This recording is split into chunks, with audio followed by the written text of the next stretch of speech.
Hi. This is my first time ever making some kind of recording with my voice. And no doubt that, well, you're here because of the title and the thumbnail. But pretty much, today, I've hopped on here and actually started talking because I wanted to tell a little story. Why? It's fun. That's why. And I thought that people might like it. And I definitely haven't been inspired by any bigger, cooler content D&D people who I've been watching recently. Totally not. Of course not. That would be ludicrous. But I'm going to tell a D&D story of my own.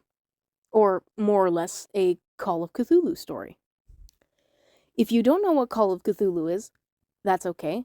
It is a tabletop RPG similar to D&D, only it takes place in the Lovecraft mythos. You know, H.P. Lovecraft, the guy who made Cthulhu, the King in Yellow, Nyarlathotep, all those good people, all the creepy tentacle people. But pretty much, at my school, we have a club, and it's called Game Club.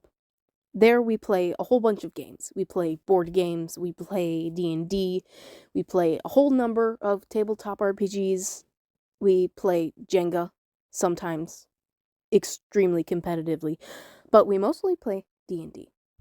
And one of the biggest campaigns we have in D&D is called Call of Cthulhu. And it's the biggest emotionally invested campaign we have. But okay, this is going to be a little hard to explain, especially since I've never done this before.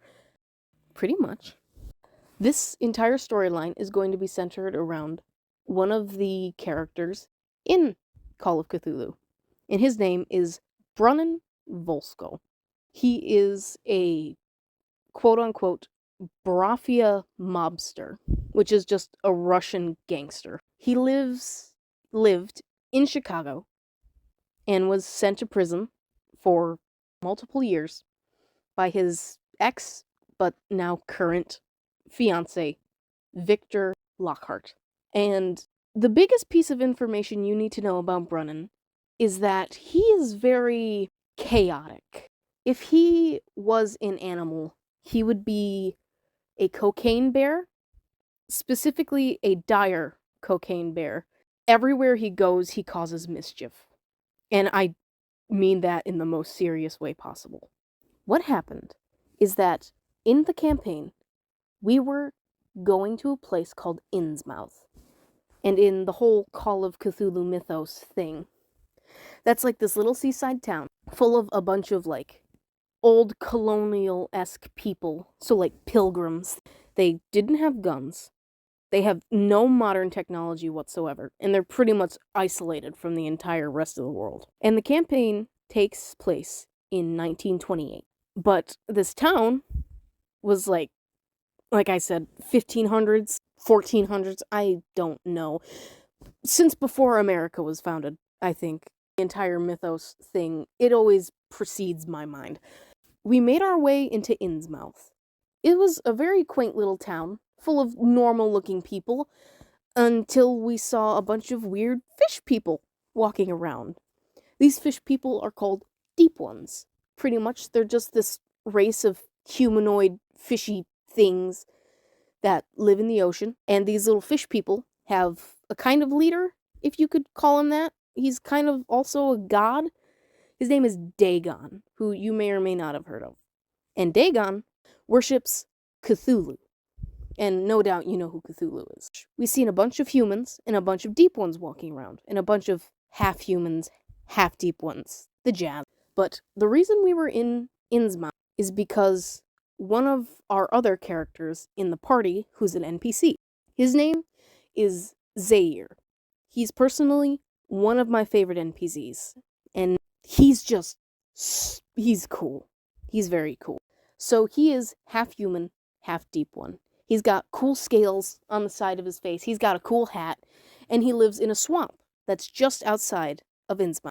And so, I'm not going to get into it today, but he's what we call a mask, which is the same thing that my character, Damien Wilds, is.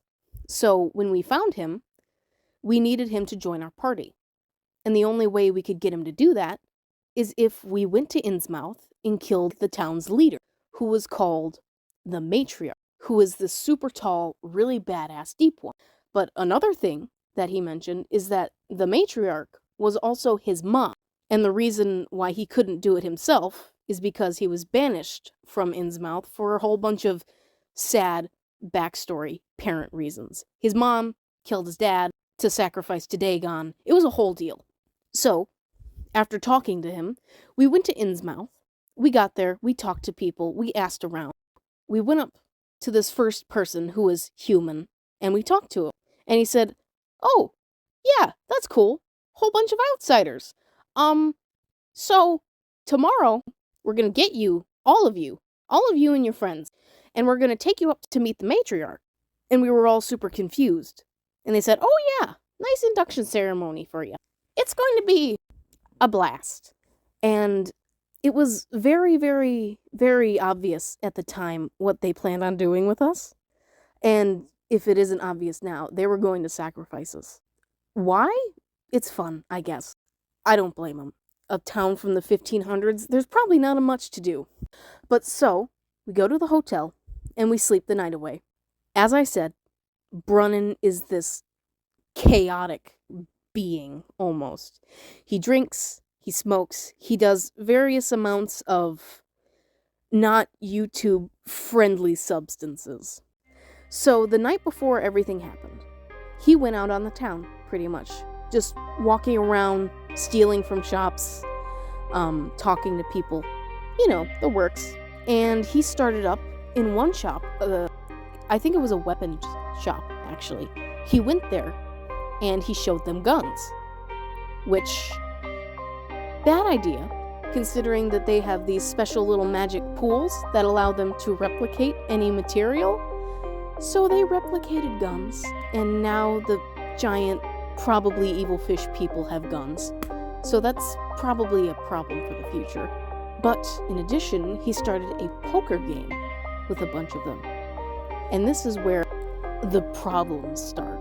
So, playing the game, he had like 4 people. There were 2 normal-looking humans, 1 half-human, and 1 full deep one. I forget the humans' names, but let's call them normal, old guy, and spicy. And then the deep one was named Talakaka. And so pretty much all these humans, spicy, normal, and old one, they were all sitting around and they were all playing poker. And since they had no idea what poker was, Brunnan kind of maybe modified the game and so that only he could win. So, that's exactly what he did. He put down a bunch of bets and he got a whole bunch of gold coin from them. However, Talakaka, on the other hand, he bet all of the money he currently had. And by currently had, I mean had as an overall, as in his life savings on this one game with this weird outsider who likes to cause mischief. And I don't know if I want to do the voice for him, but pretty much he went up to Brunnan and was like, "I can't feed my family now that I've spent my entire life savings on this game. Can I please get my money back?" And Brunnan just, "I don't know about that. Let's see if we can arrange something different for you." And pretty much what happened, I don't remember exactly, but he ended up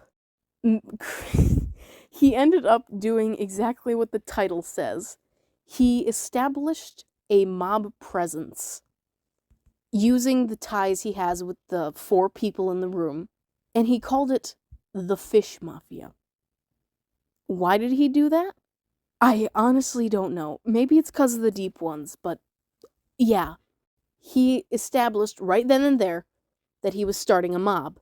And the first thing that he said was, "I declare myself the Fish Father." But that kind of confused Talikaka. And so he kind of just looked Brunnan up and down, and he went, "Father?"